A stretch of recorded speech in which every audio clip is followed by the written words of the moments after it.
माननीय विदेश मंत्री जी। Speaker sir, I rise to apprise this august House of certain recent developments pertaining to Bangladesh. As honorable members are aware, India-Bangladesh relations have been exceptionally close for many decades over many governments. Concern about recent violence and instability there is shared across the political spectrum. Speaker sir, since the election in January 2024, there has been considerable tension, deep divides, and growing polarization in Bangladesh politics. This underlying foundation aggravated a student agitation that started in June this year. There was growing violence, including attacks on public buildings and infrastructure, as well as traffic and rail obstruction. The violence continued through the month of July. Throughout this period, we repeatedly counseled restraint and urged that the situation be diffused through dialogue.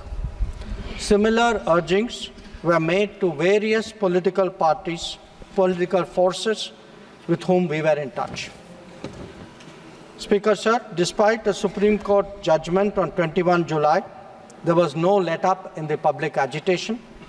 Various decisions and actions taken thereafter only exacerbated the situation. The agitation at this stage coalesced around a one-point agenda, that is that Prime Minister Sheikh Hasina should step down. On 4th August, events took a very serious turn. Attacks on police, including police stations, and government installations intensified even as overall levels of violence greatly escalated. Properties of individuals associated with the regime were torched across the country. What was particularly worrying was that minorities, their businesses and temples also came under attack at multiple locations. The full extent of this is still not clear. Speaker sir, on 5th August, demonstrators converged in Dhaka despite the curfew. Our understanding is that after a meeting with leaders of the security establishment, Prime Minister Sheikh Hasina apparently decided to resign. At very short notice, she requested approval to come for the moment to India. We simultaneously received a request for flight clearance from the Bangladesh authorities. She arrived yesterday evening in Delhi. Speaker sir, the situation in Bangladesh is still evolving. The Army Chief, General Waqaruzzaman, addressed the nation on 5th August. He spoke about assuming responsibility and constituting an interim government. We are in close and continuous touch with the Indian community in Bangladesh through our diplomatic missions. There are an estimated 19,000 Indian nationals who usually live there, of which about 9,000 are students. The bulk of the students, however, have already returned to India in the month of July on the advice of the High Commission.